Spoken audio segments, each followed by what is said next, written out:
Come on, come on, come on, come on, come on, come on, come on.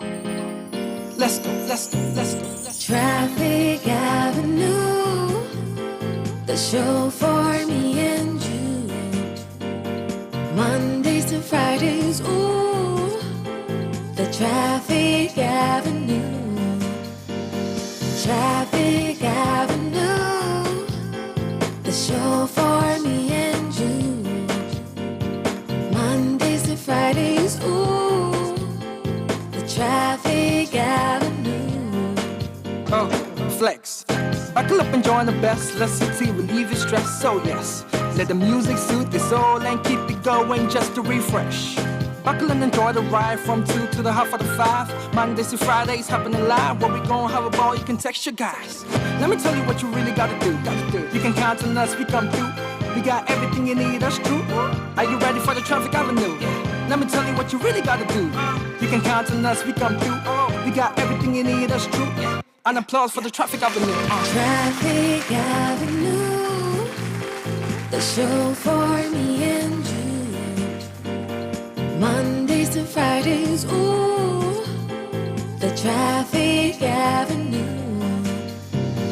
Traffic Avenue, the show for me and you. Mondays to Fridays, ooh, Traffic Avenue, oh yeah.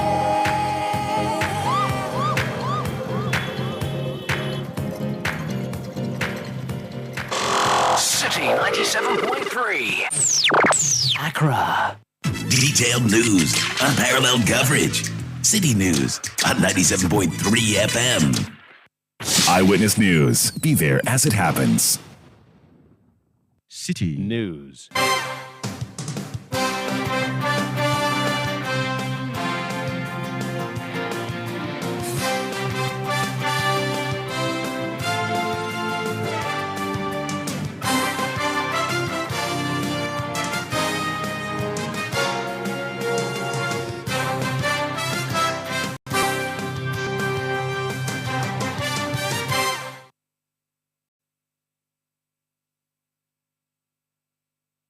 It's 17:30 GMT. This is Eyewitness News on 97.3 Citi FM. I am Umaru Sanda Amadu, and tonight I'm here with Eno Safo. And coming up over the next 90 minutes. Most of them also have been seen publicly wearing symbols and participating vigorously in campaigning for independent person who has publicly declared and forfeited his membership from the New Patriotic Party. So we need to be very clear in our mind and to set the record straight to instill discipline in our party. New Patriotic Party does house cleaning exercise, sacking the gang of 4, including former General Secretary Nana Ohininto, who have shown open support for Alan Kwadwo Tramantin. We'll be hearing from the MPP and also the sacked members here on Eyewitness News.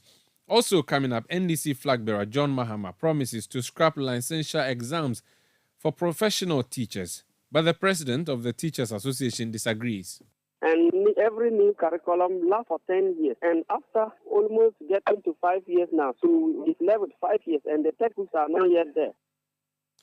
We'll be having that debate here on Eyewitness News. And later, another case of football-related violence. Police arrest one person over the attack of Coach Maxwell Konedu over the weekend. We'll be understanding the issues and ask when this will end. Stay with 97.3 Citi FM for more on that and many other stories here on Eyewitness News. And in business... Business community proposes intensified stakeholder engagement to ensure success of 24-hour economy. That's Eyewitness News, the business segment in some 50 minutes from now. We are live across Ghana on a host of affiliate stations, including in the Western Region, Premier 100.5 FM, Beach 105.5 FM, and Sky Power 93.5 FM, all of them based in Takrady. In Bono Region, on Greener 95.9 FM in Sunyani. In Ashanti Region, we are on Orange 107.9 FM in Kumasi. Eastern Region, we are on Right 90.1 FM in Somanya. Volta, Holy 98.5 FM in Aflau. Northern, Lasuma 99.1 FM in Yendi. Upper East, we are on Word 88.5 FM, 88.3 FM, I beg your pardon, in Zuarungu. And in Upper West, we are on Bugli Radio 88.6 FM in Wa.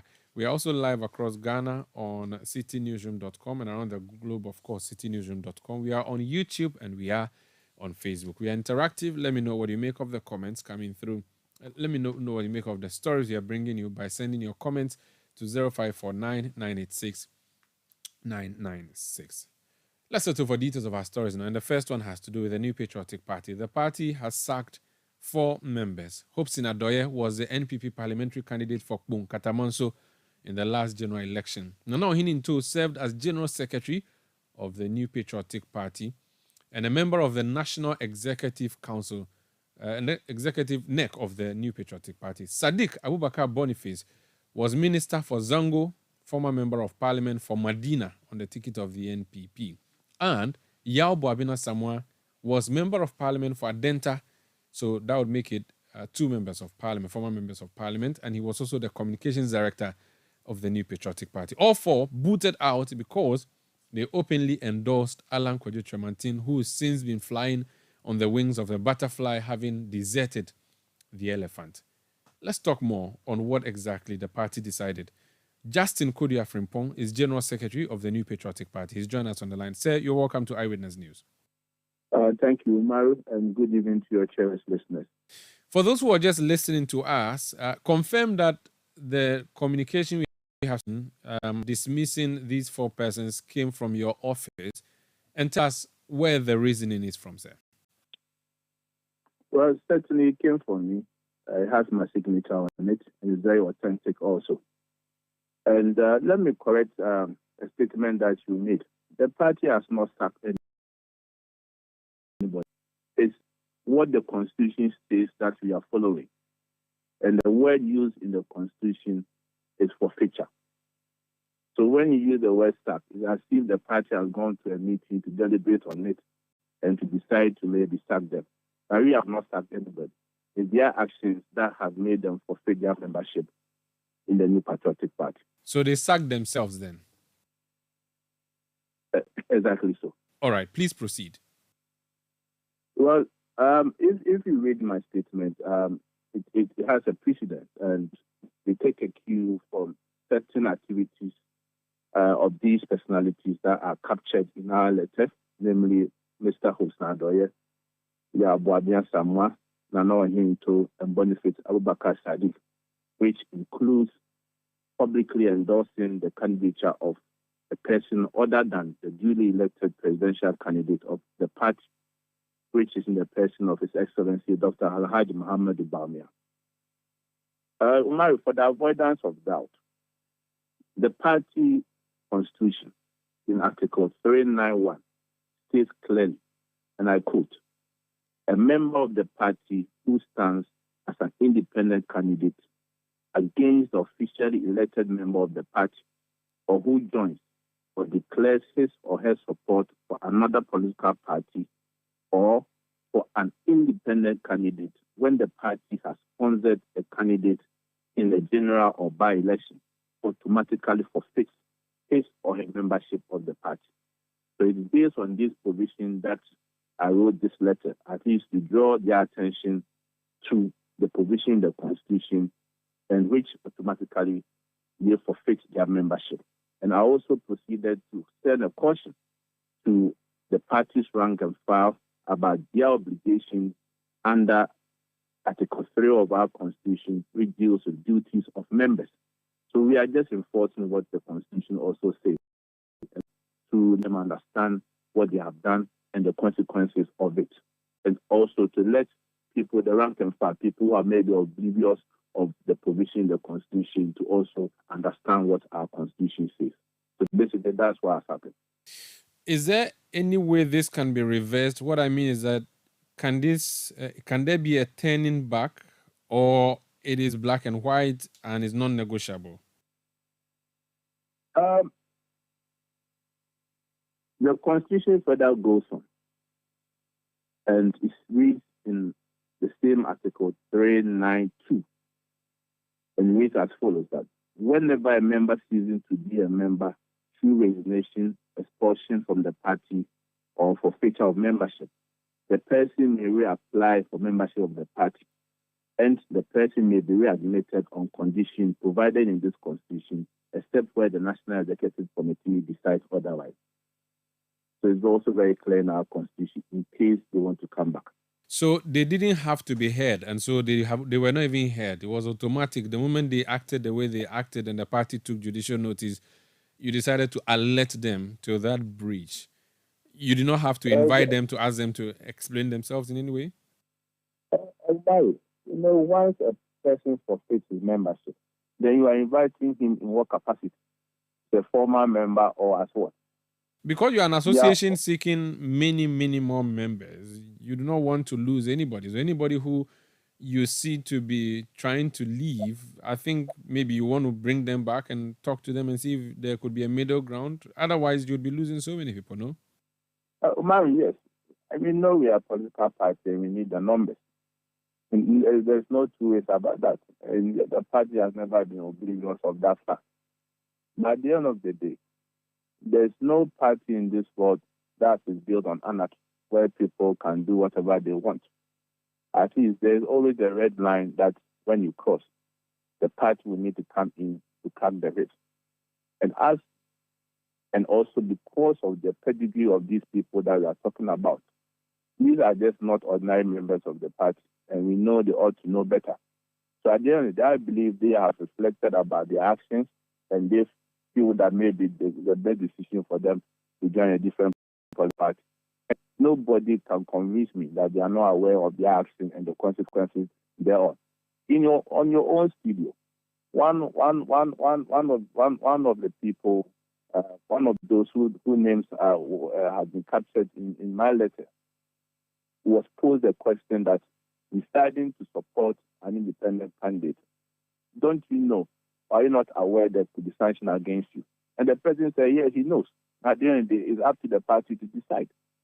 So definitely they are all aware of their actions. And it's rather unfortunate it has to get to this point. And as a party, we have no other choice than to enforce the constitution of our party.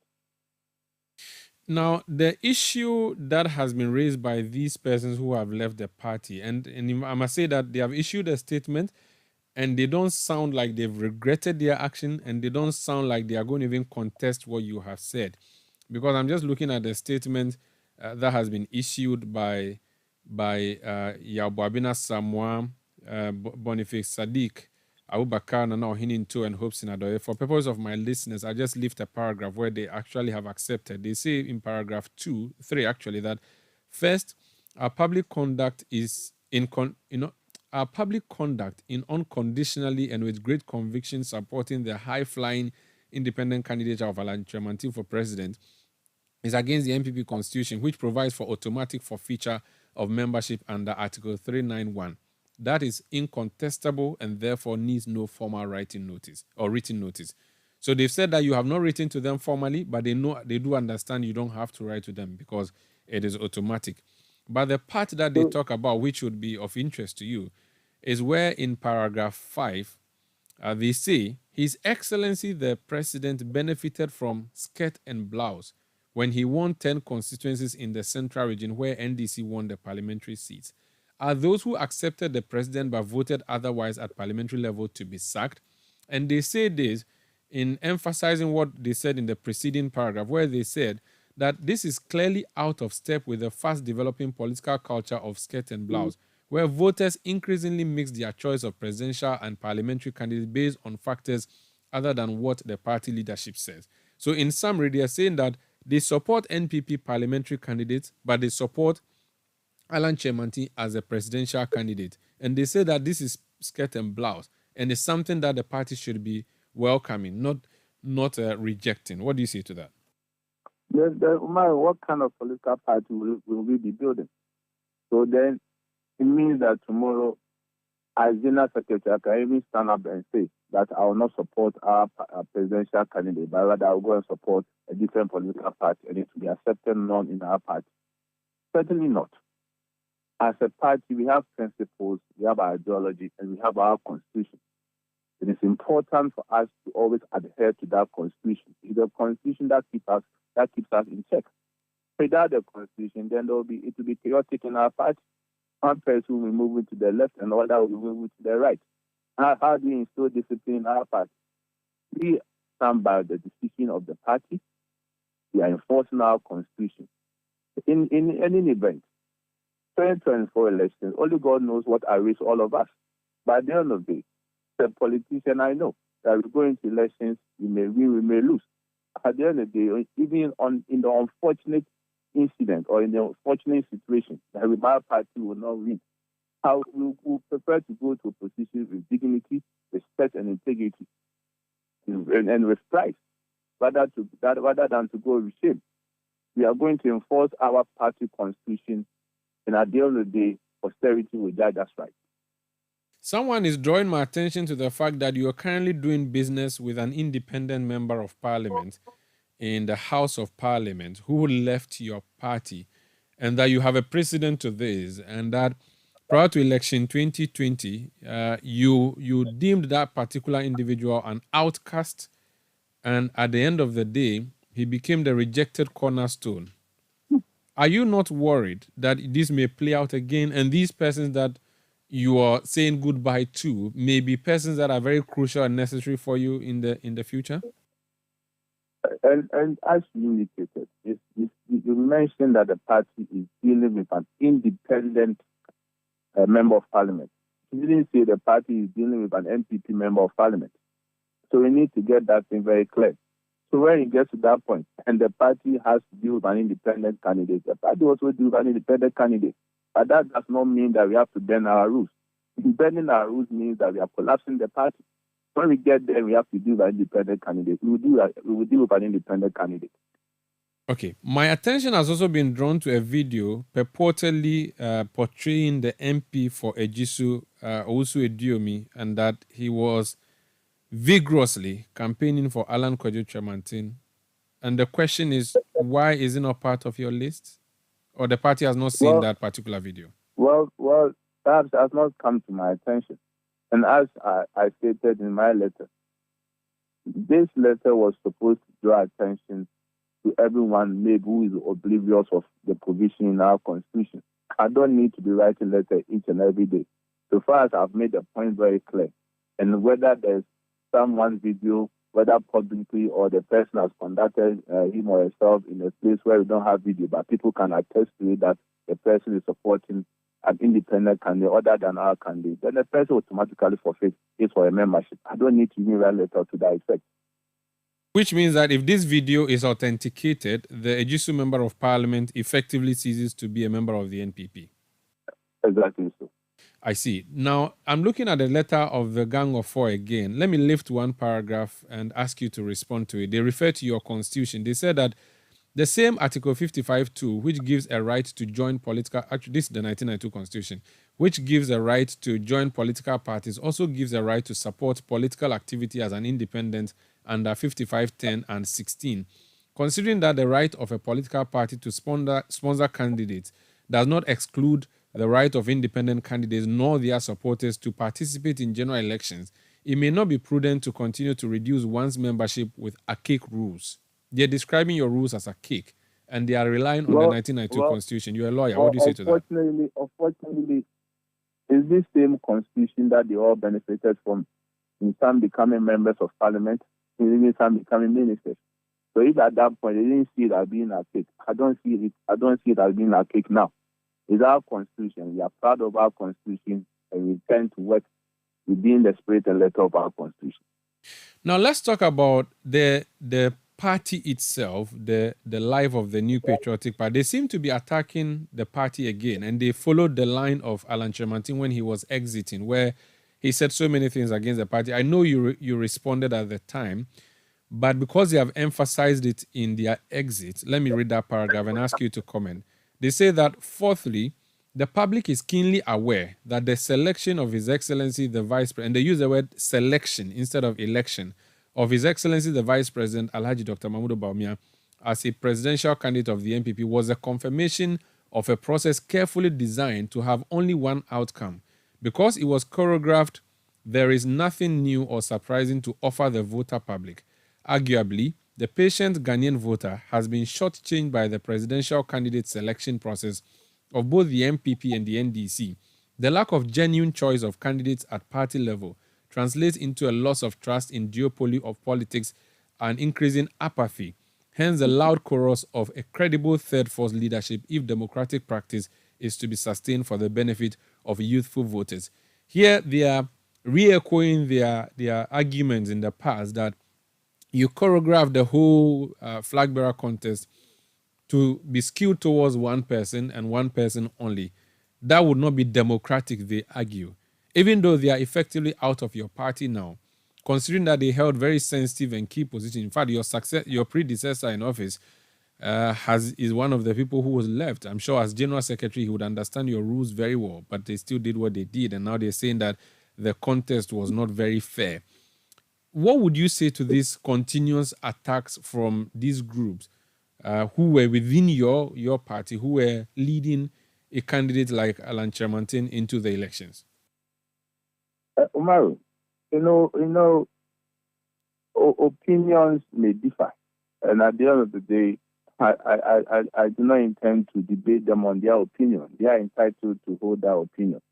But for us as a political party, we held our presidential primaries, which was very transparent, which was very free, which was very successful. And at the end of the day, the party is happy that we have a flag bearer that we are going to market going into the 2024 election. And that's the most important thing for us as a political party. In any case, I'll be very surprised if anyone can make the argument that the party or the electoral college that voted in the presidential primaries was skewed towards one particular person. When the framers of this constitution promulgated the constitution, I never knew they had in mind that one day they will skew that constitution to protect one person. It's very clear in our constitution about the composition of our special delegate college. It's also very clear in our constitution about the composition of our electoral college. I didn't put those people, those compositions there. Neither did the president, neither did even the flag or anybody. It's something that has been in the constitution for so many years. So at what point did they got to know that it was skewed towards a particular person? So I totally disagree with them. In any case, they are entitled to their opinion. Very well. In moving forward, your next biggest task is choosing a running mate for the flag bearer that you elected. Lots of names coming up. If your flag bearership race was rank cross, and I don't know if you would agree that it was rank cross, but I think it was because it led to the exit of one person. There's a view that the choice of running mate may even be more rank cross. How are you going to deal with that? Because we're seeing so many names coming up, some people lobbying, others being lobbied for. How are you dealing with that? Well, certainly I disagree with the statement or the word that you used. For us, it was very successful. It was very transparent, it was very fair, it was keenly contested. And at the end of the day, the one who was very popular among the party electoral college was voted for. In any event, as a democratic party, we understand that when we have a flag bearer, certainly several people who aspire to become his or a running mate. But the decision as to who will be appointed, there is a process that the party follows. And this is what we have been doing since 1992 to date. It's not going to be different this time around. But I can assure you that whoever becomes a running mate to His Excellency Dr. Alhaji Muhammad Bamia will be a very competent person. For that one, I can assure you. So let us not worry about the names that are flying all over.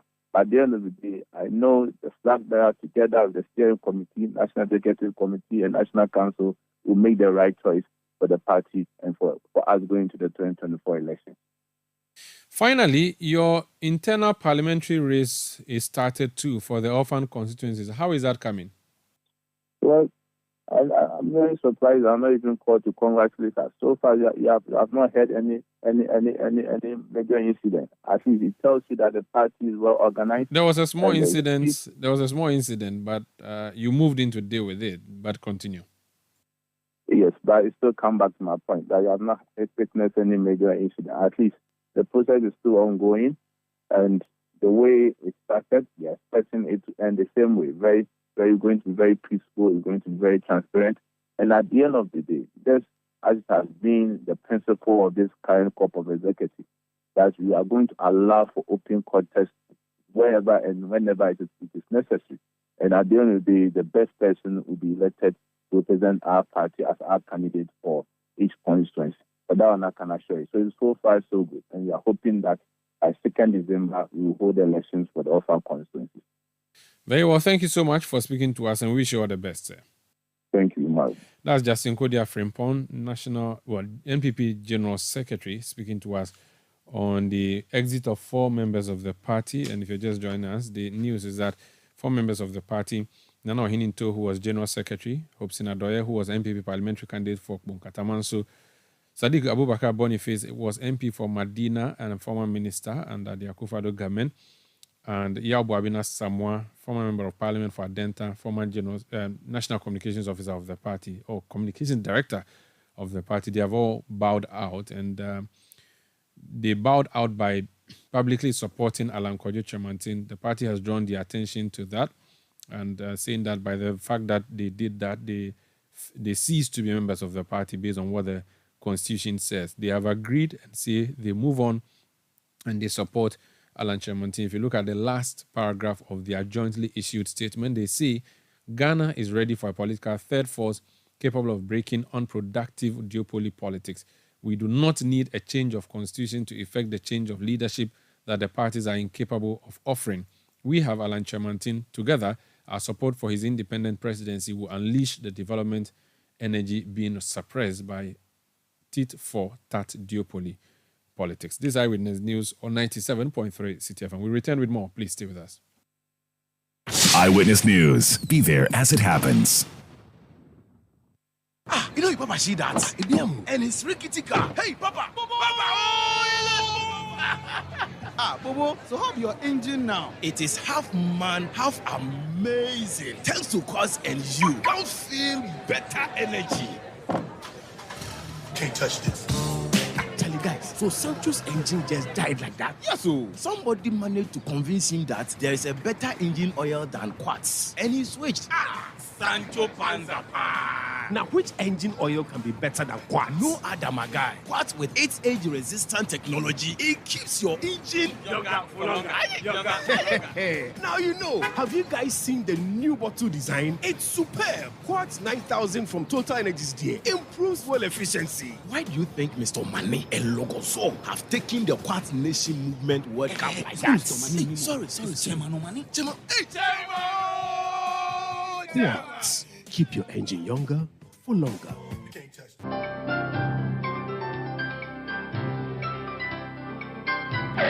Using a condom will protect you and your partner from HIV, STIs, and unplanned pregnancy. Condoms are an effective way for protection against HIV infection. Don't take risks. Use a condom every time.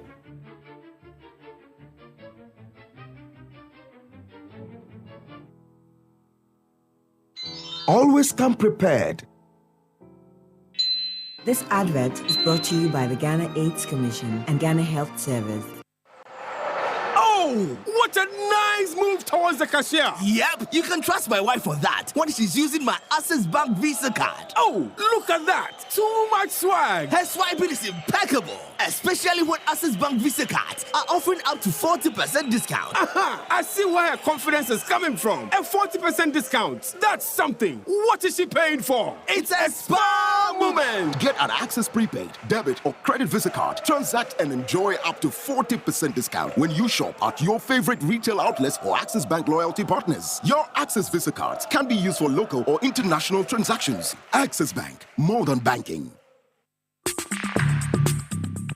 Let your voice be heard on Eyewitness News on Facebook at facebook.com/Citi97.3, Twitter at twitter.com/Citi973, and Instagram at instagram.com/Citi973 with the hashtag Eyewitness News.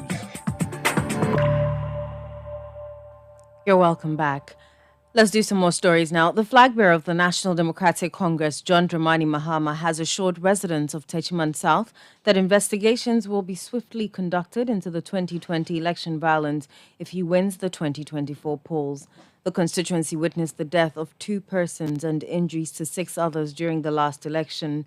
During his tour of the Bono East region as part of the Building the Ghana We Want tour, Mr. Mahama criticized the Akufo-Addo and Bawumia government over its management of the violence. Nesiye abra yeto aba 2020. Then na yenim atorenchen bia eto ye oha. A tuo kasa ya yenuanom miensa ewo krom ha ewuye. Obeye mampanyi anase. We all remember what happened in 2020. As a nation's president, it is imperative to foster unity. However, the regrettable incident in Techiman South has been met with some silence from our leaders, which is deeply regrettable. When I become president in 2024, I will ensure thorough investigations into the incident.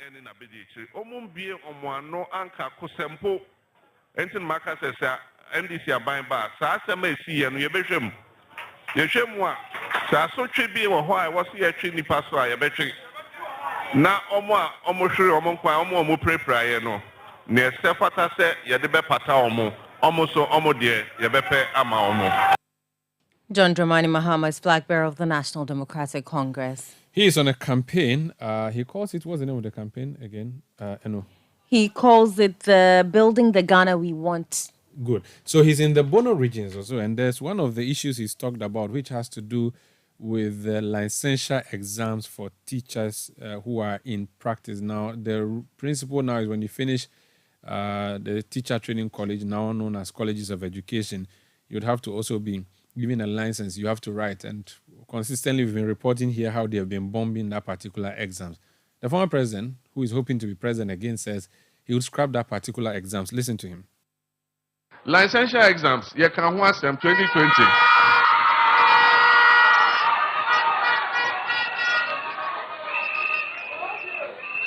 You can hold that. You can watch them that 2020. And to assume say, and you say, what is the colleges of education no?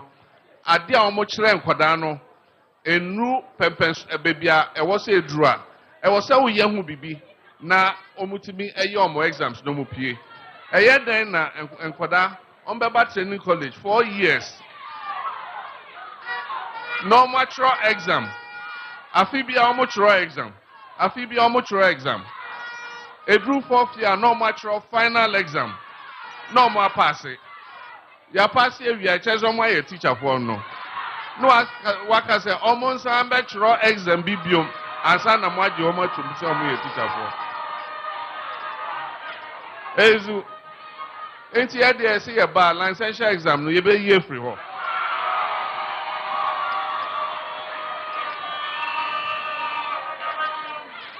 Ni ahwe nhihia ye be ye and making sure say nipa bia obekọ college of education obewie no na eche say oye teacher ni akukudam. So that's the former President John Mahama speaking about the licensure exams.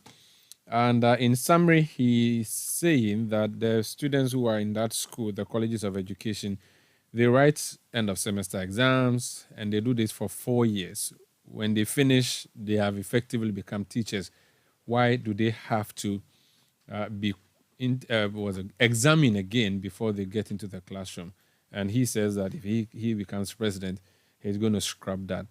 Now, today we called up the president of CITAG.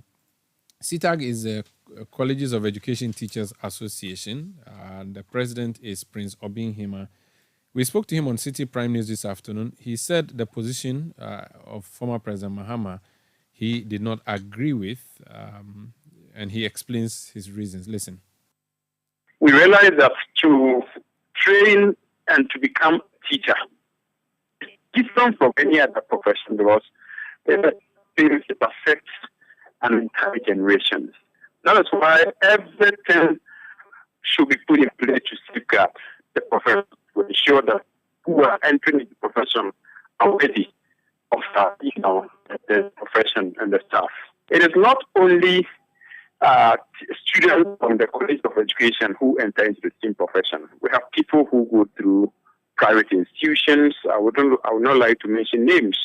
Once you are offering your program based on the current curriculum, and for that matter, you are conforming, you are accredited. Yeah, my opinion is that it's something that is good. It shouldn't be cancelled. That is why at CITAC we have pushed that we should implement what we all agreed 2 years ago when we went and had a conference chaired by Dr. Hene, and we agreed, CITAC reps from the 5 public universities, PENCOF, and all of us agreed that the students wanting to enter the teacher education should be, or college of should be subjected to entrance exams. That's Prince Obinhima. He's president of the Colleges of Education Teachers Association, speaking there on the campaign promise of former President John Mahama. Let's hear from the students now, those who are going to write these exams, what they make of the students. Generally don't like exams, but maybe these particular ones would say that they welcome the exams. Jefta Nana Kwame Sefa is president of the Teacher Trainees Association. Jefta, you're welcome to Eyewitness News. No exams is generally exciting, but the counter argument would be that it will not help with your development. And again, based on the results we've been seeing in the past from your seniors when they wrote the licensure exams, it means that the classroom work was not as vigorous as the system would expect them to be. So the need for licensure exams is very necessary. The president of your Teachers Association says he did not agree with former President Mahama.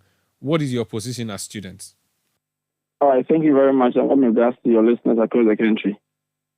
So even before the pronouncement made by the former president, what we, the students, had been advocating for is a revision in the mode of assessment.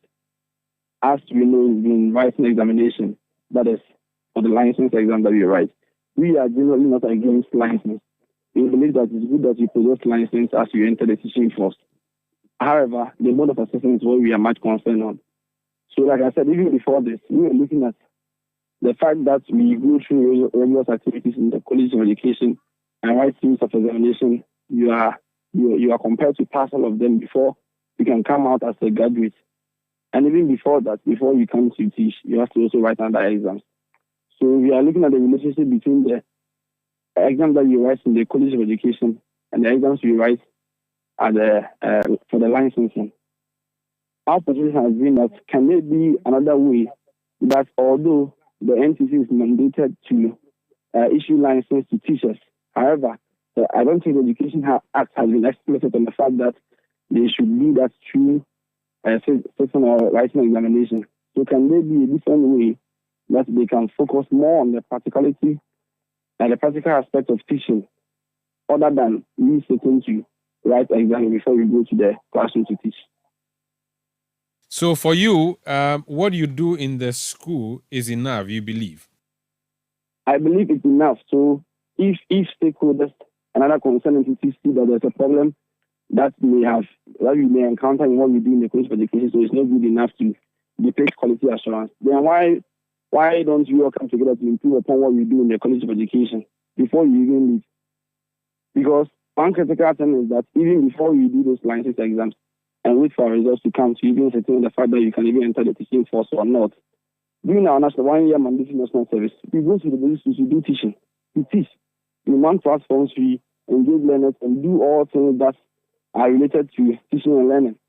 So if perhaps there could be any way that most of our students could not demonstrate the competency of teaching, then by default, they are already doing or practicing teaching. So what then do we say about that one too? Or 1 year is not enough to cause a harm or havoc in the upbringing of the learners in the basic schools. Is that what we are trying to say? But the entrance exams or the licensure exams, your seniors have not done particularly well in that. You think that the solution to that is to fix it in the classroom and not to ensure that they go through the professional exams? Because lots of other professions have professional exams, and so there should be nothing wrong if teachers have that too, no? Oh, sure. That is why I'm saying that what we do in the College of Education, probably some of our recommendations we give to the NTC when we met them was that we could even take the exams just after completion or just before completion, just before we come out of the College of Education. We probably could take the exam before we come out. So it wouldn't become something different from what we do in the College of Education. So we can have some relationship in there. And even with the result that we have been seeing, it's not that general that our people were not doing well. Statistics from the NTC shows that majority of students from the College of Education do well, at least. But averagely, you can see that from 75 to 80% of students from the College of Education do pass the exams. So it's not that we may not see exams as exciting, and we've been passing. Thank you so much for speaking to us. That's Jefta Nana Kwame. Meanwhile, before you go, your various challenges in the schools, feeding et al., have these been dealt with? Allowances that you've always been demonstrating and fighting over, feeding challenges and all of that, have these been fixed? Okay, as we speak, we have our second semester in arrears. The government has made it possible to pay for us the first semester, so the second semester that we are actively engaging stakeholders to see that they give us what we deserve. However, we are also, by this calling for an increment, we started calls on the government to call for increment in the teacher training allowance, so that what the component that goes to the principal for them to use to feed us, that is the feeding component, can also by default increase to cause improvement in the feeding in the College of Education. Thank you so much for speaking to us. That's Jefta Nana Kwame Sefa. He's president of the Teacher Trainees Association. This is Eyewitness News on 97.3 Citi FM. We are having this conversation because former President Mahama has made comments saying that he's going to scrap the licensure exams. One of the key spokespersons of the NDC in matters relating to education is Dr. Clement Apak. He is member of Parliament for Bulsa South and member of the Education Committee of Parliament. Doc, you're welcome to Eyewitness News. What is the idea? Because I have seen publications suggesting that this licensure exams itself was introduced in the year 2016 when President Mahama was a president. Why is he doing a U-turn on his policy? Well, Umaru, let me say good evening to you and good evening to listeners and good evening to the people of Wuluk, because your network is listening to very vividly in both Bulsa North and South. To begin with, it is not true that the NDC had planned to introduce a stand-alone exam as a means of certifying teachers to become professionals and therefore giving a license.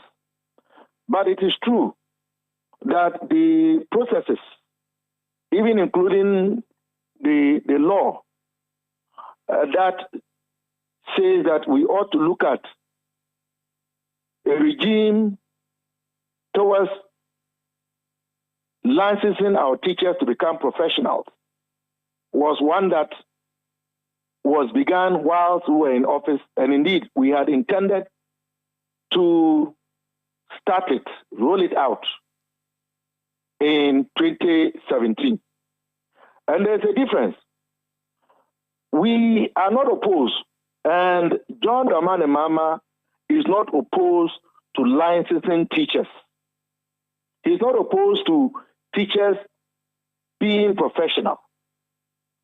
He is not opposed to adopting and following best practices.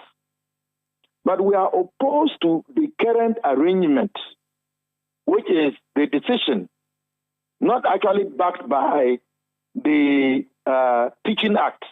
There's nowhere in the Act that for one to be certified as a professional teacher and licensed, one has to write a licensure exam. So it's important to distinguish or delineate between licensing teachers as professionals and saying that teachers must write an exam called licensure exam, pass, and on the basis of that, be given a license. Having said so, here is our alternative. The alternative that John Mahama is speaking about is this. Rather than saying that teacher trainees should take all these courses that they do and write all the exams that they do from year 1 to year 4, to obtain their degrees, and after that, do 1 year compulsory national service, and then write a licensure exam, on the basis of which you are granted a license as a professional teacher. This should be replaced by a course that will be tailored to cover all the parameters that we believe one ought to be able to achieve to become a professional teacher. And that course should be a compulsory final year course to be taken by final year students in the colleges of education, just like some of their other courses.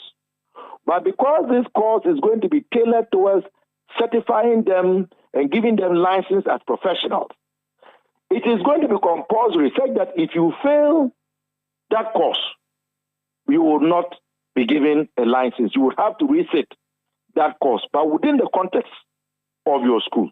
And Umaru, this does a number of things. One, it allows for the colleges or teacher training institutions to be able to design, in our thinking, a much more rigorous and robust practical way of fine-tuning these teachers towards professionalism, compared to this 3-4 hour aptitude test on numeracy, literacy, and teaching methods, and what have you. We don't believe that is the best way to do it after these young teachers have gone through all of this rigor that we are talking about. There is also a financial component to it. Remember that when they are done with the colleges of education, they have to register out of pocket to sit for the licensure. And as you continue to fail, you continue to register to write. So there's a financial cost to the students when they could have done all of this within the context of their school. Then there is also a cost to the nation. A cost to the nation because not only are we providing everything that is needed to train these young men and women to become trainers of the future of this nation, but we also give them teacher training allowances, albeit is lack of regularity. So we do all of this and we invest this much in them. And then when they finish, rather than quickly deploying them to many empty classrooms in my parts of the country, in Bachongsa, in Bedembilisi, and in places like Yarba and Doninga, we ask them to go and sit at home. We don't deploy them. And so we believe that looking at the dynamics, there is another way of doing this, which is going to be a lot more rigorous, which is going to be in-house, which is going to save the public resources because we can then deploy our teachers as soon as they pass their final year courses, including the course that is going to be tailored to make them professional. And then they don't also have to waste 1 year doing national service. And we believe that we are on the right track. And that is why we have the support of the teacher trainees and many players in the teaching fraternity. Do you not think that you are going to lower the bar by scrapping the licensure exam? Because the licensure exams has shown to us that there is some clearing that has to be done or some cleaning that has to be done among the teacher folks? How is that going to be the case? In fact, we think that what we are going to do is going to be much more rigorous than the current arrangement. We say so also because, let's be honest, we are told about a number of people who failed the licensure exam in and out. Many of them, myself included, have asked for the marking scheme, the grading system. Have you seen it? Have you seen the questions? Do you know the way that it is set up? So even the administration of the licensure exam itself has given people cause to complain. And you see, when we raise these very practical, cogent issues, those who are opposed to that Are they there telling us that the colleges of education are failing in preparing teachers to teach, and that it is only a 2-hour exam that is going to be sufficient to test their competencies after 4 good years of taking classes and going through all of the rigorous training within the context of the colleges of education? Is that what they are trying to tell us? Then we have a bigger problem. So we should be looking at fixing the bigger problem. Is the response that I will give to them. Very well. Thank you for speaking to us, sir. It's a pleasure. That's Dr. Clement Apak. He is Member of Parliament for Bulsa South and Deputy Ranking on the Education Committee of Parliament. Let me just bring you a publication by the Daily Graphic in 2016, September 2016, which talks about the licensure exams. And it says new teacher licensing starts from 2016-2017 academic year. The story has a picture of Jacob Kaur. At the time, he was Director General of the Ghana Education Service. And it says, beginning from the 2016-2017 academic year, all newly recruited teachers will have to be licensed before they will be allowed to teach. Those who are already in the teaching service, who are professional teachers, will be streamlined, while those who are not professional teachers will be given temporary license for 3 years. The Acting Chief Inspector of the National Inspectorate Board, Dr. Augustine Tewia, who disclosed this to journalists at a day's stakeholders information sharing session on teacher absenteeism and school inspection in Accra yesterday, explained that, quote, if within the 3 years they are not able to acquire the licenses, then they cannot hold themselves as teachers, unquote. Renewal of license. He said teachers would be required to renew their licenses yearly, just like how we renew other licenses, adding that in the case of teachers, they would go through professional development program and appraisals to get their licenses renewed. Dr. Tewia explained that teachers would have to participate in the program to qualify for renewal of license. He mentioned another criterion that would qualify a teacher to be licensed as good appraisal report, including punctuality and regularity, effective teaching and serving on committees. He added, quote, if you are always fighting and also if you have a criminal record and all such vices, you will lose your license, unquote. Sharing an inspection report carried out by the NIB, Dr. Tewia said the board went on a nationwide inspection tour during which it visited 1,789 schools and said its findings were revealing. So that's a publication that I referenced earlier. It was during the presidency of John Mahama, the final hours in his government. And I noticed that having read through the story, it does not mention an exams, but it talks about licensing, and the criterion for giving the license has been indicated there. Some teachers have been sending messages. Enoch sends a message and says, as a professional teacher, I support the policy of licensing teachers to make them globally competitive. However, I urge our policymakers to learn from best practices, not necessarily writing a licensure exams after passing all courses during the course of study. I hope JDN will not cancel teacher license policy by mode of acquiring it. That's a message from Abe Kopi, Enoch, a teacher there, sending that message. Kafu in Accra says, CITAG has a lot of issues that need the attention of the media and not licensure exams. Our August salary is still frozen for embarking on a legitimate strike. The employer has failed to comply with their own roadmap to resolve our issues on the 31st of October. Enough is enough. This one from NAB in who says, I think the NTC exams should be a course for all final year students of the colleges of education with a well-documented course outline and handout so that students can study and write as part of their final exams and award with license. He said all teachers already in service should be made to take a compulsory one-year course after which they are examined and awarded licenses. So these are some messages that you've been sending through in relation to the licensure exams. This is Eyewitness News on 97.3 Citi FM. And what else do we have? Calm has been restored to the Wanchiki community in the Tripoli district in the northeast region following the death of 3 persons in a renewed chieftaincy dispute. The clash happened when gunshots erupted in the community earlier today after tensions flared between the Jabu and Foboru clans. According to City News sources, an old lady who was among the deceased was shot when she refused to leave her house when the attackers came to burn the house. Speaking to City News following the incident, the district chief executive of the area, Hajia Zuruwatu Bashiru, confirmed heavy security presence in the area. Security, police is there, military is there as a reinforcement. It's still not hidden to keeping peace. So we have asked the regional military to come with the Amon car, and currently as we are speaking, they are in Wanchiki. And the Amon car is around patrolling, and that is bringing relative the tension down small. Okay, apart from you calling for reinforcement, what more is the assembly doing to restore calm? Yes, so the assembly, when it happens like this, the security needs to be taken care of. We have since asked for food to be prepared and water to send to the security who are on the ground there and keeping peace. So that is what we have done so far. Whilst we engage further to see how to calm the grounds. But how is the place now? Relatively calm from my police commander. Yes, I understand it's calm now. It's getting calm. Yes, sir. You heard the district chief executive of the Wanchiki community in the Chirpani district, Hajia Zuruwatu Bashiru.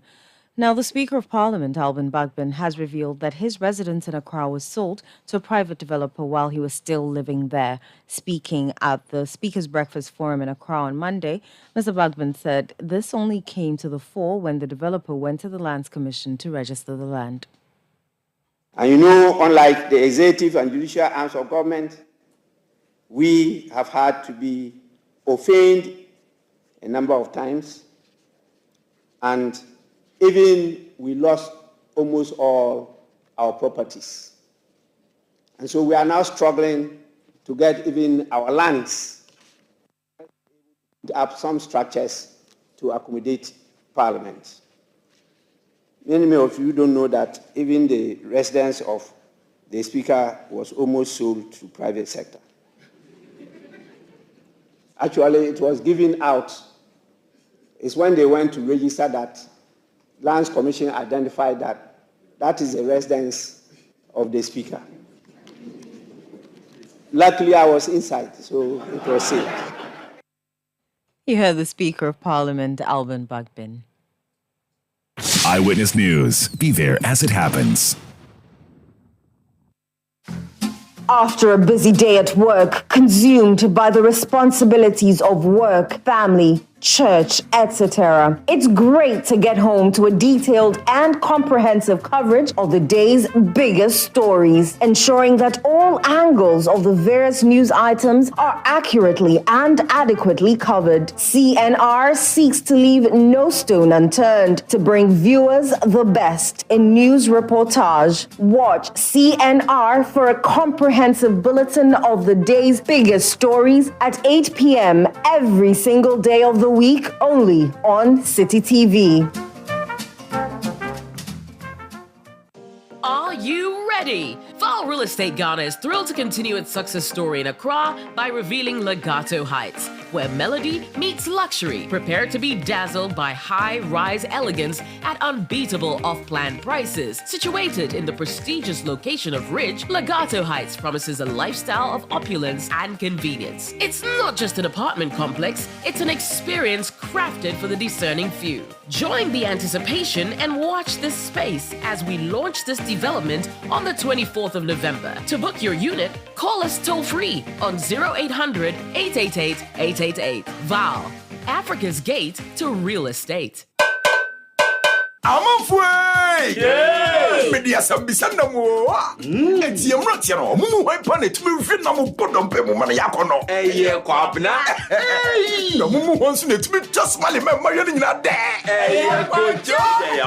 Enu kro. Kobre tumi hwe na bodom pe mo sense o yisu president eba. Aye den oban ne do braye. Bu si echi na mo ban na sem mana hoode ne. Sa! Ani na kudwo so yisu president chako. Na eno ne de e ma wo se wo ye krejen fita.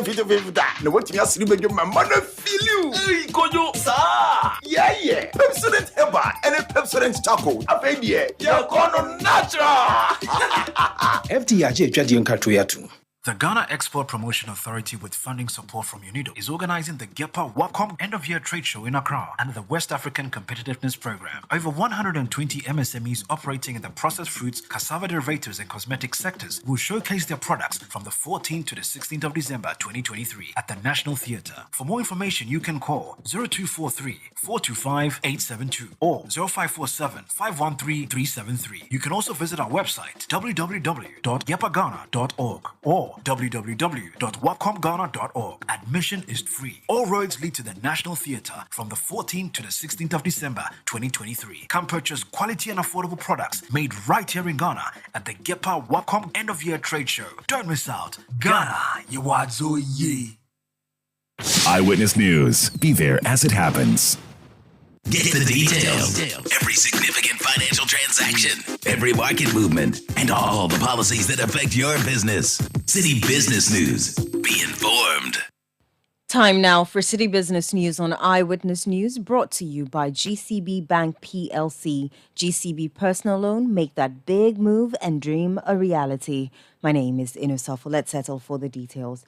The leadership of the Ghana Union of Traders Association has said that former President John Dramani Mahama's proposal to operate a 24-hour economy is feasible. The group is, however, proposing broader stakeholder consultation to ensure the success of the policy. Former President John Mahama announced the 24-hour economy as one of the key pillars of his campaign for the 2024 presidential election. He argues that such a policy would help to boost economic growth and create jobs.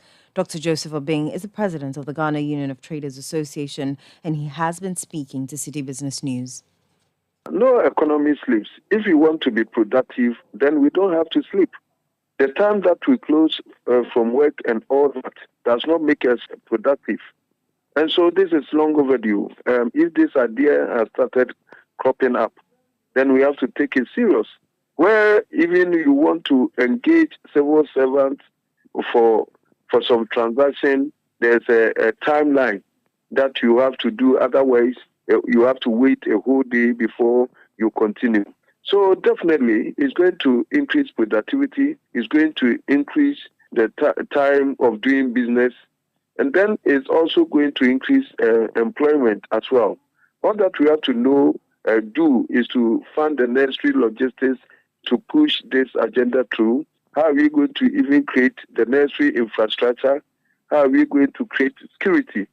Because if you have to work 24/7, it means that in the night you have to provide adequate security and all that. So yes, the economy shouldn't sleep. That was the president of the Ghana Union of Traders Association, Dr. Joseph Obeng. Now, the Bank of Ghana has fined ZPay Ghana Limited for failing to use the average interbank exchange rate published by the Ghana Association of Banks and the Bank of Ghana for the conversion of settlement funds into local currency. The suspension will take effect from 27th November 2023 to 8th December 2023. A statement issued by the central bank states that the company breached Clause 7.3a of the Inward Remittance and Sections 3.1 and 15.3 of the Foreign Exchange Act 2006, Act 723. The bank also noted that the fine serves as a strong warning to all participants in the forex market, including banks, forex bureaus, forex brokers, dedicated electronic money issuers, enhanced payment service providers, and money transfer operators. Away from that, the Institute for Statistical, Social and Economic Research is urging government to rectify the legal and regulatory shortcomings of its gold for oil policy and address the institutional weaknesses it presents.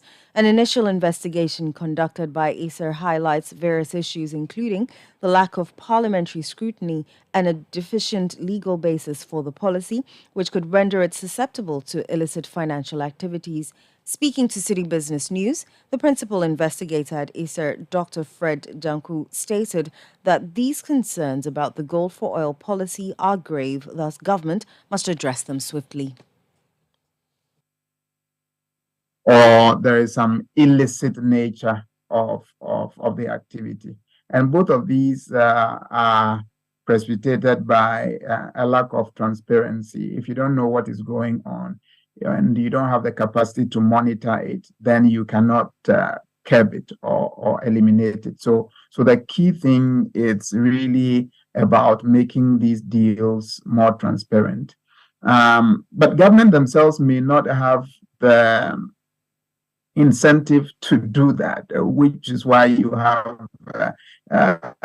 institutions including CSOs and things that work in that space to kind of put pressure on governments to do that. So for government institutions themselves, there's a need to build the capacity of these institutions. I mean, in terms of even personnel and the logistics that they need to be able to detect where something is going wrong. So the key thing is just about transparency.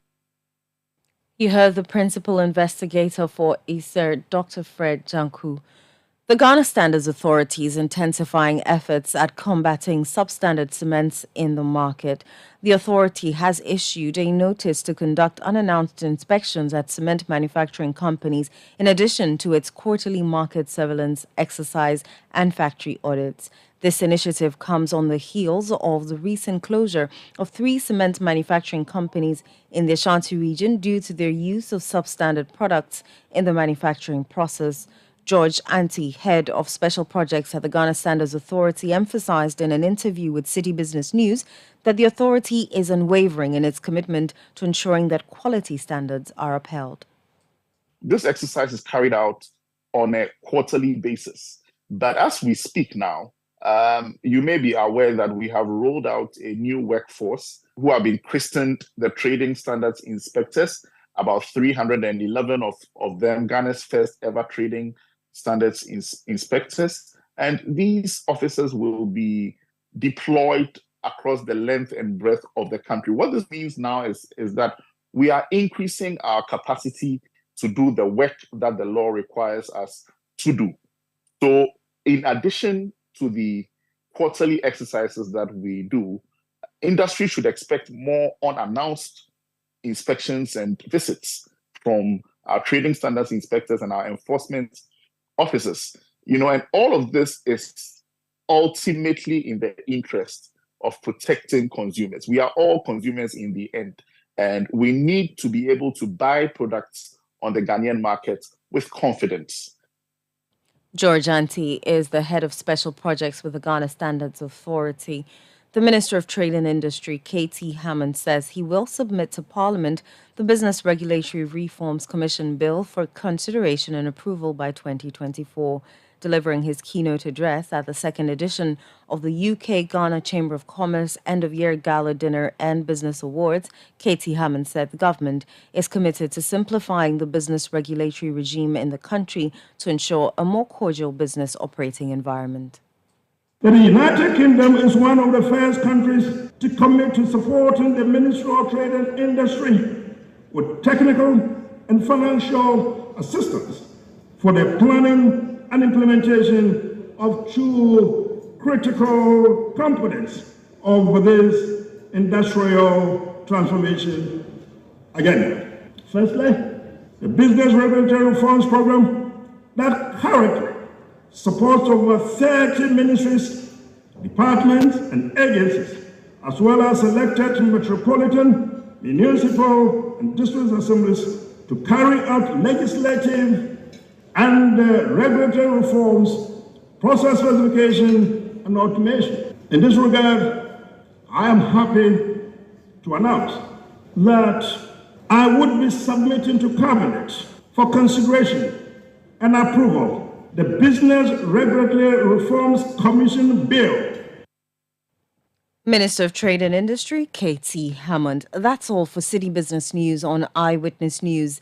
The business news on Eyewitness News is brought to you by GCB Bank PLC.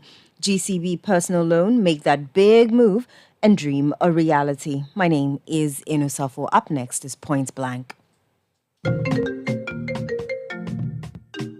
Hello, Linda. You won't believe what I am planning next. I want to start my postgraduate degree, buy a car, and build my dream home. But you know what's stopping me? What's that, Mike? Money, oh. That be my biggest wahala. Oh, you are sorted, cry. With a GCB Big Move personal loan promo, you can borrow up to a whopping 400,000 Ghana cedis at a significantly reduced interest rate in less than 24 hours. Like, seriously? How do I qualify? Yes, it's available to all GCB salary account holders. Plus, you get a 2-month grace period before you start to pay back. Susket, I'm opening an account with GCB now. Get a personal loan of up to 400,000 Ghana cedis at a significantly reduced interest rate in less than 24 hours. Call 0800-422-422 or visit your nearest GCB branch today to fund your next big move as we celebrate 70 years of greatness. T's and C's apply. GCB Bank, your bank for life. Let your voice be heard on Eyewitness News on Facebook at facebook.com/Citi97.3, Twitter at twitter.com/Citi973, and Instagram at instagram.com/Citi973 with the hashtag Eyewitness News.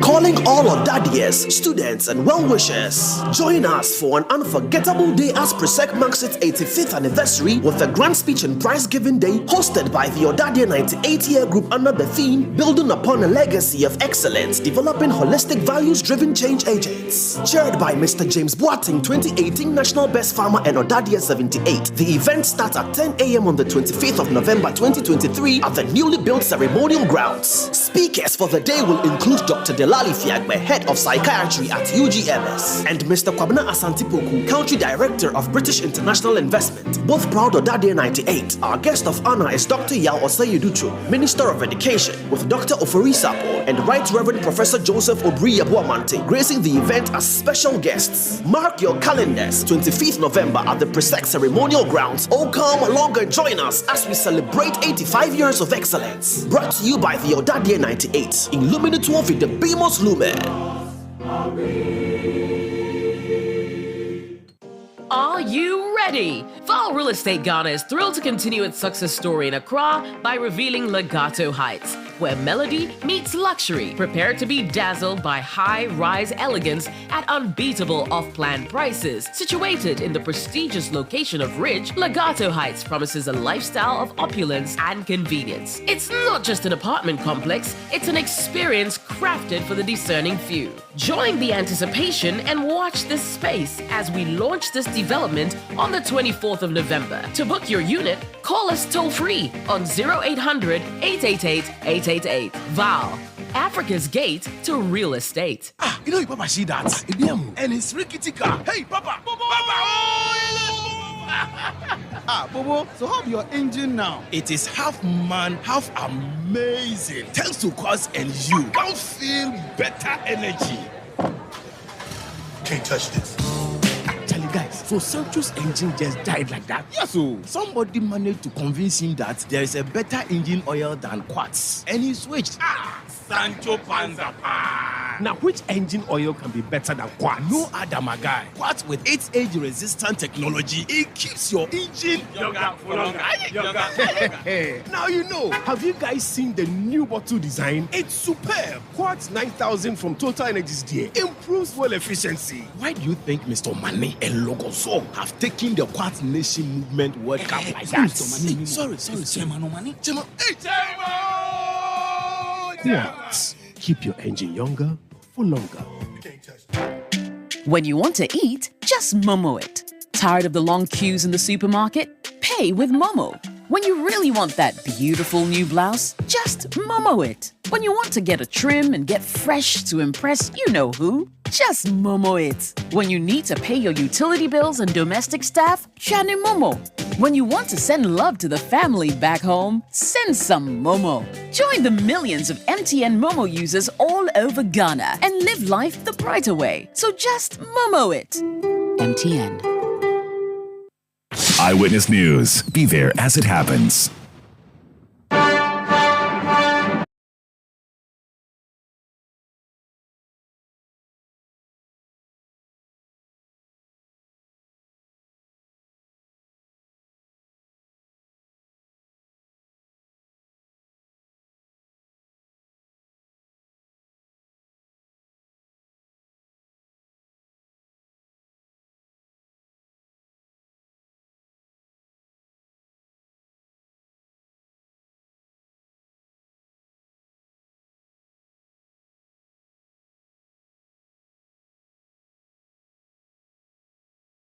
Amadou.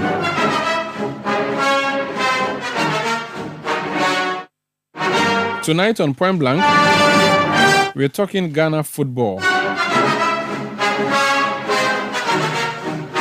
There's a nasty incident from the weekend. Fans of Bofuakwa Tano allegedly attacked Maxwell Konedu after a draw with Nswatreman FC. I have in studio Gabi Ofer of the City Sports Desk, who has been following this particular story. Gabi, you're welcome to Point Blank. Thank you, Maru. This is not the first time, but what happened this weekend? Yeah, so it was match day 11 in the Bet Power Premier League. It's a Bno derby. So that's Bofuakwa taking on Nswatreman Football Club. Bofuakwa are the home team. They are newly promoted team, actually. So under the guidance of head coach Max Samuel from Pomanso, who is a former Kotoko coach. So they were playing, or they invited Nswatreman, who's also coached by a former Kumasi Asante Kotoko coach. So that's Maxwell Konedu. Yeah, so the game ended in a goalless draw. And it was just about some few minutes when we were just about hopping on to scoreline that Sunday evening when we got the updates. Nswatreman actually put out a tweet and it was the tweet was put in a way that it felt like it was a live update. So they said that their coach is currently being beaten by some fans of Bofuakwa Tano. So we reached out to the communications director of Nswatreman. His name is Joel Kofi Jumper, and he says that he gave us a very good account of what transpired. And the fans say that because Maxwell Konedu guided his side in Nswatreman to pick up a point on their home turf, they are not too excited about it. So they started attacking the match officials and some players of Nswatreman, and then they had to take it to the turn of Maxwell Konedu. So, that's what happened, and then he had to be taken to the hospital for treatment. Yeah. So they beat him for losing or for not scoring in their own home. Yes. And so essentially they were hoping that they would win. Yeah. So like I said, what has he done? He's not done anything. Like I said, it's a Bno derby. Sometimes how these derbies can turn out. But not rivalry. Yes, but not attacking players or not attacking coaches or officials. And if you look at Bofuakwa Tano this season, they have a history of this kind of act. The last time I watched them at the Accra Sports Stadium, it was a playoff against 11 Wonders. And then when things began to go south, so the referee was taking some decisions they think that it wasn't on their part. They began to you saw their fans pelting the players of 11 Wonders with water bottles. So they actually have a history. And we've spoken to their CEO several times, and he's also come out to debunk that assertion that region has been tagged as the home of hooliganism. I see. But clearly, that's not the case. Let me speak to Joel Kofi Jempe. He's communications director for Nswatreman. Sir, you're welcome to Eyewitness News. So the attack was on your head coach. Did the supporters also attack other officials, or was just your coach that they singled out? Well, let me say a very good evening to you, Sandra, and your viewers. They did attack our players too. It's not only the coach that was attacked. Yeah. Okay, now, did he say anything? Did your coach say or do anything before the attack? Did he explain to you at what point he got attacked? Were you in the stadium yourself, or he narrated to you? Yeah, I was actually at the stadium from the start to the end of the game, and even the end of everything, to visited him at the hospital. And actually, Coach Maxwell is even yet to find out his fault. That led him into getting beaten yesterday at the Sunyani Coronation Park. So we are yet to know whatever caused his attack. He did not say or do anything to the best of his knowledge? No. And he was surprised why all these things should be happening. But then ahead of the game, there were some rumors that they were looking up to allowing them beat us. I don't know for what reason. So, but we took it to be some of these jokes and some kind of fever we create ahead of games, especially once it is a derby, a Bono derby game. So we took it to the normal. So I remember jovially even telling coach that, hey, coach, they said we should allow them beat us. So, if we don't let them score us, I mean, beating in terms of scoring us and winning the game. Then so coach replied, "Oh, Joe, no, let's go. I mean, we are all Bono people, so no one will beat us." You see, so that was what we discussed jovially ahead of the game. And to our utmost surprise, it did happen after the game. Interesting. When we say beat, what was the nature of the beating that your coach received? Well, it was that bad, Sander. And some of us felt bad. Me in particular, seeing such a situation was so traumatizing. I had to walk about 600 meters away from the stadium without even realizing when I did walk to that point. But it was that bad to the extent seeing our coach being hit to the ground, and while he was still struggling to get back onto his feet, people were still kicking him while this man was trying to get back onto his feet. While others were also throwing items like bottles of water and stones at him. So it took him some few minutes once he was still on the ground and being got kicked. So the police came in to rescue him. And even on the point of rescuing him, the police had to suffer before they were able to do it. And they, on their way to the dressing room with the coach, they got to the entrance of the tunnel. But if you've ever visited the Sunyani Coronation Park of late, you realize that you need to pass through the tunnel before you get to the dressing room. And unfortunately, when they got there with the coach, once he was being attacked, the tunnel had been locked, and we couldn't even find whoever was having the keys at that moment. And they couldn't also come back with coach because that was where the supporters had gathered. So if they were coming back, that means they were coming back to meet the agitated supporters. And they couldn't also get access to the dressing room because the tunnel had been locked. So they needed to, all what they've got to do was to stand there. And standing there also means that means coach was going to receive beatings. And it did happen. They beat coach mercilessly. Even after beating him while he was on the ground, on the turf. They met him at that point at the entrance to the tunnel while they were still waiting to open the tunnel door for him to enter. So it took one brave policeman, and he is smart enough, had to rush in to get a stone to come and break the padlock to get access to the tunnel, then to the dressing room. So after breaking down was when they got access to the dressing room. I see. When we got to the dressing room, coach was lying down restlessly, so they needed to carry him to the hospital. That was what happened. What was the level of involvement of the Ghana Police Service throughout this, if there was any? Well, I think they've been good at this job. Were they in the stadium before the beating started? What did they do about that? Well, yeah, they were there. Ahead of the game, at a pre-match conference, they told us they were providing 20 policemen for the game. And I think they did come. We saw them around. But, earlier before our coach got beaten, we had the match officials also being beaten earlier. So it's like the policemen had taken the match officials to the dressing room, whilst others were guarding to prevent the supporters from getting access to the dressing room to beat the referees there. Which means that the numbers of the police could not match the numbers of the protesters. Not at all. How is your coach doing tonight? Well, thankfully he's been discharged at the moment, just about 10 minutes or 15 minutes ago. Thank you for speaking to us. You're welcome, Sandra. That's Joe Kofi Jempe. He's communications director for Nswatreman.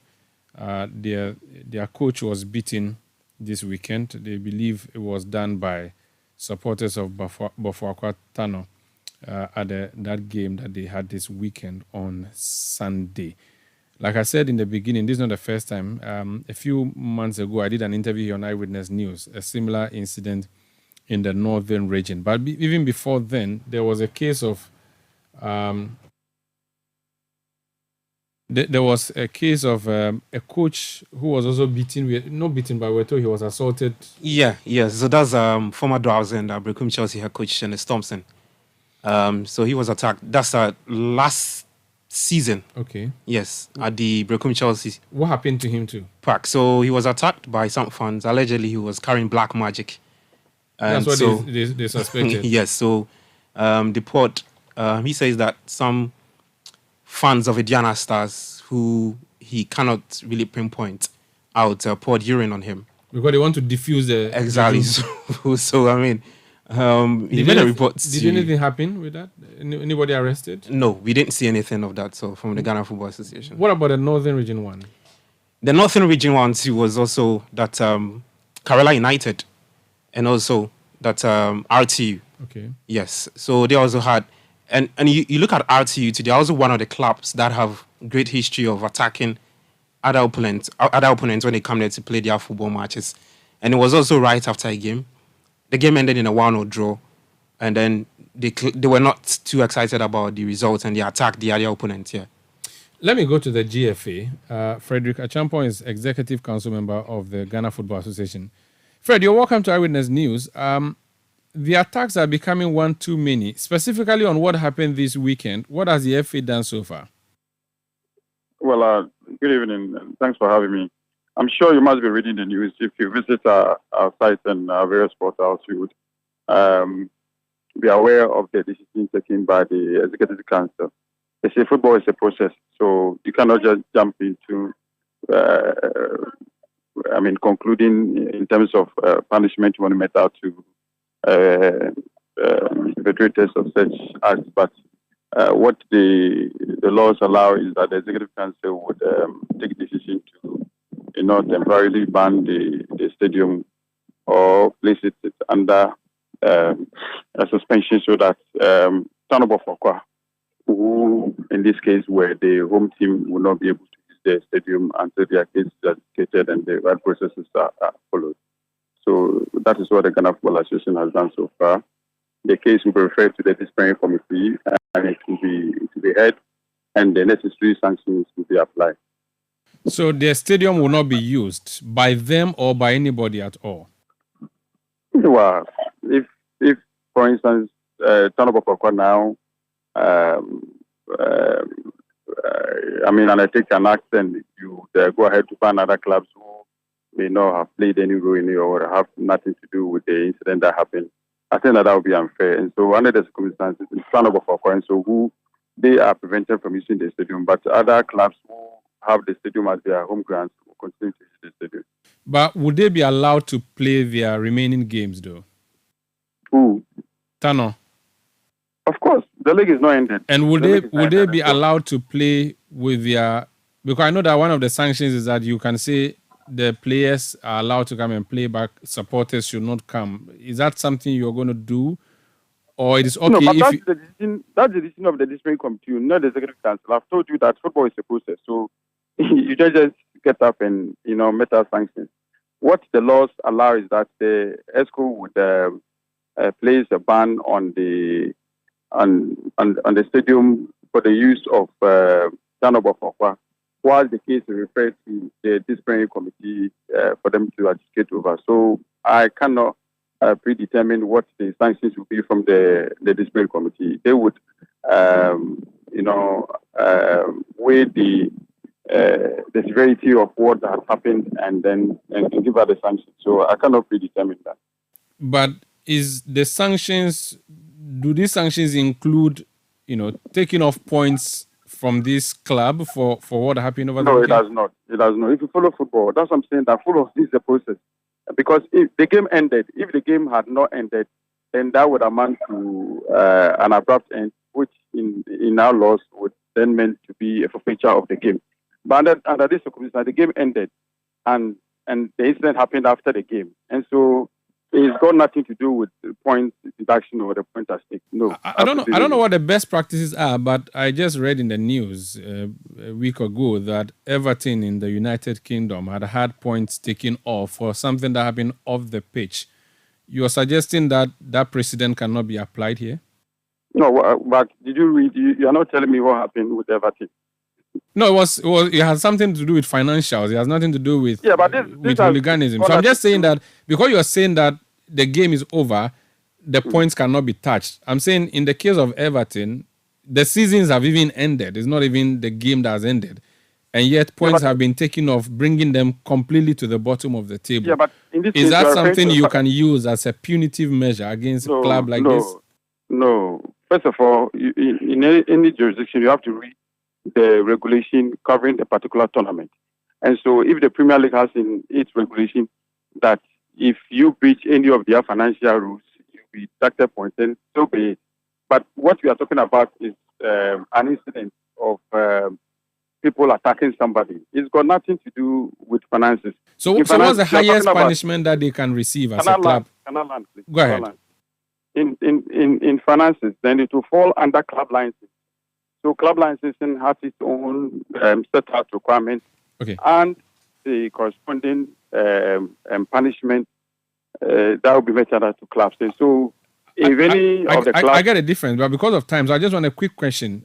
What is the highest punishment that can be meted out to a club for engaging in an act like the one that happened over the weekend?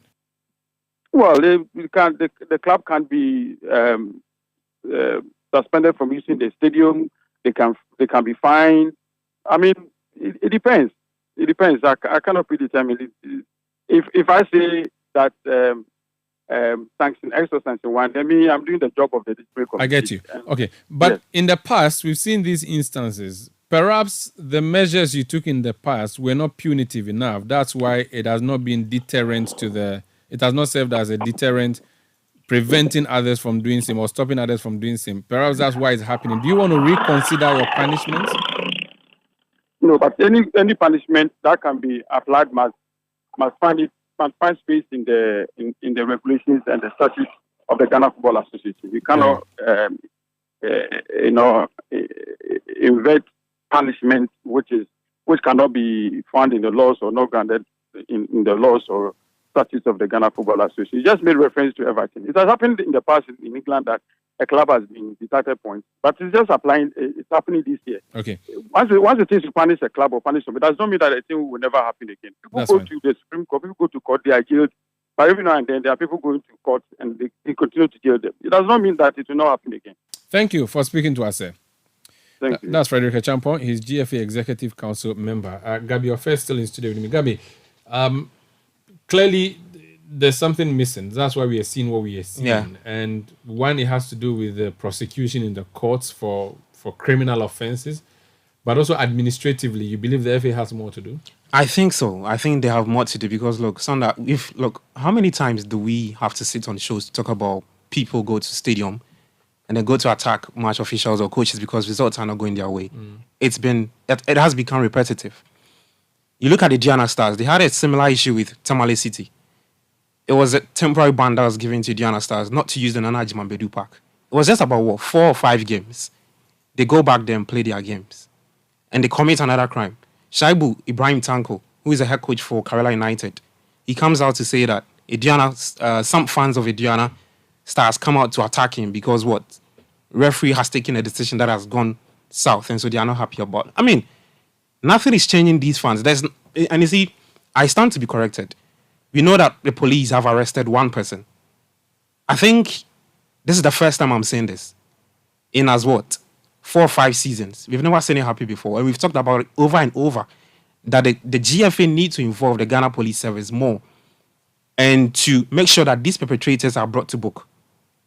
Give them stringent measures that they don't go back to the stadium and go do whatever they did in the past. Because they do it, they go home, and they are comfortable. You get it? That's a sad situation. Thank you so much, Gabi Ofe of the City Sports Desk. And that's it for Eyewitness News tonight. My name is Umaru Sanda Amadu. I did this with Eno Safo. Production by Kobna Wilson and Sami Uyafe. Technical support from Daniel Squashi. New media support from Edwin Kwakofi. We'll return tomorrow at 17:30 GMT. Thank you for listening. Have a good night.